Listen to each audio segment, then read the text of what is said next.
ოქტომბერში საქართველოში ადგილობრივი თვითმმართველობის არჩევნები უნდა ჩატარდეს. ოპოზიციის ნაწილი აცხადებს, რომ ისინი არჩევნებში მონაწილეობას არ მიიღებენ. მეგატივი დაინტერესდა თუ რას ფიქრობენ მოქალაქეების საკითხზე. გამოკითხულთა ნაწილი ამბობს, რომ ოპოზიციამ არჩევნებში უნდა მიიღოს მონაწილეობა, რათა ცხოვრება უკეთესობისკენ შეიცვალოს. ნაწილს კი მიაჩნია, რომ მათ მონაწილეობას აზრი არ აქვს. ოპოზიცია? მგონი კი ალბათ. რა არჩევნებში მონაწილეობა? აუცილებლად. რატომ არის მნიშვნელოვანი როგორ ფიქრობთ? ალბათ უკეთესი ცხოვრებისათვის. არ ვიცი და აბუჯებისმაც არაფერს არ გააკეთებენ, მაგრამ და თუ არ მიიღებენ უკეთესია ქვეყნისთვის. და მხოლოდ ქართული ოცნება რომ იყოს არჩევნებში? რატო ქართული ოცნება გამოჩნდება ვინმე კიდე სხვა რეალური ძალა და აგერ გირჩიღებულობს.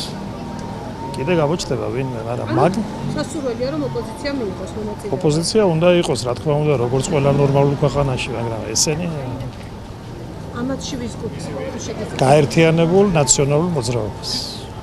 ის 4-ვე არის ერთი პარტია, ახლა დაყოფილი 4 ნაწილად. მაგადგან სიკეთეს არ ველით. ყველამ უნდა მიიღოს არჩევნებში მონაწილეობა და ვინც გაიმარჯვებს ის იქნება. უნდა მიიღოს პარა მონაწილეობა ოპოზიცია.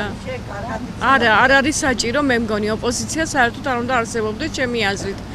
იმიტომ რომ ჩვენი ქვეყანა ძალიან პატარაა და ოპოზიცია და პოზიცია და იყოს ერთი ჭკვიანი ადამიანი და მართოს ჭკვიანურად ეს პატარა ლამაზი ქვეყანა, რა ვიცი, მე ასე ვფიქრობ.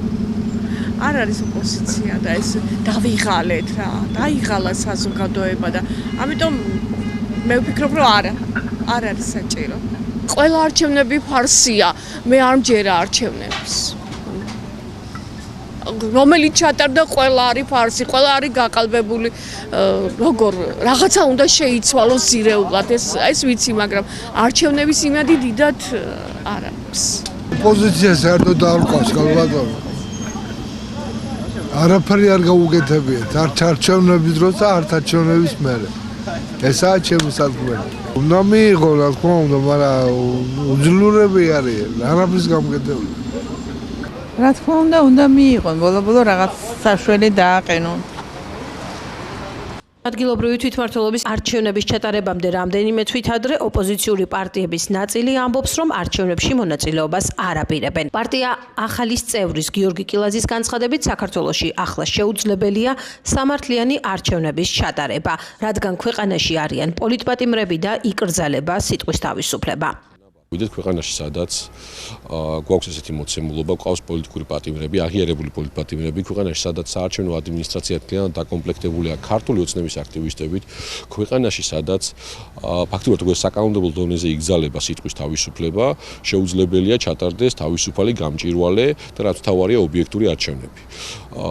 საარჩევნო ადმინისტრაცია და ქართული ოცნება მათემატიკის სიზუსტეს, როგორც ზუსტ მეცნიერებას იყენებს მხოლოდ პრემია დანამატების დასამატებლად საკუთარი თავისთვის და არა ამორჩევლობის ხმების რეალური შედეგის დასათვლელად. შესაბამისად, ამ მოცემულობით ამამდე არ იქნებიან განთავისუფლებული პოლიტპატიმრები, ამამდე არ იქნება სრულად შეცვლილი საარჩევნო ადმინისტრაცია, სრულად არ იქნება შეცვლილი საარჩევნო კოდექსი, რომელიც რეალურად ასახავს და გამოავლენს ქართული ხალხის ნებას, ამ არჩევნებში ჩართვას ჩვენ არ ვაპირებთ. ერთიანობა ნაციონალური მოძრაობის წევრი გია თევდორაძე აცხადებს, რომ ისინი ქართულ ოცნებას ვერანაირ თამაშში ვერ შეყვებიან და რჩებიან ხალხის გვერდით. ჩვენი პოლიტიკური ერთობა არის ხალხთან დარჩება იმ პრინციპების ერთგული, რომელიც არის ერთგვარი დაკვეთა 4 თვის თავზე საპარლამენტო ექციებზე მდგომი ხალხისა. ეს არის პირველ რიგში განმეორებითი საპარლამენტო არჩევნები, პოლიტპატიმრების განთავისუფლება და მოძალადე რეჟიმის წარმომადგენლების დაჟდებით უშუალოდ იღებენ მონაწილეობას ხალხზე ძალადობაში. აი ამ პროცესებამდე ნებისმიერ თამაში შეყოლა ქართულ ოცნებასთან, ნებისმიერ პოლიტიკურ პროცესში, აკადემიურ პოლიტიკურ პროცესში მონაწილეობის მიღება იქნებოდა ერთგვარი კოლაბორაცია მოძალადე თვითმარქვია რეჟიმთან. ჩვენ ვფიქრობთ, რომ აი ამ სამი ძირითადი და უმთავრესი მოთხოვნის შესრულებამდე ადგილობრივ ან ნებისმიერ არჩევნებში მონაწილეობის მიღება ყოველდღე გამორიცხულია ჩვენი პოლიტიკური ერთობის მხრიდან.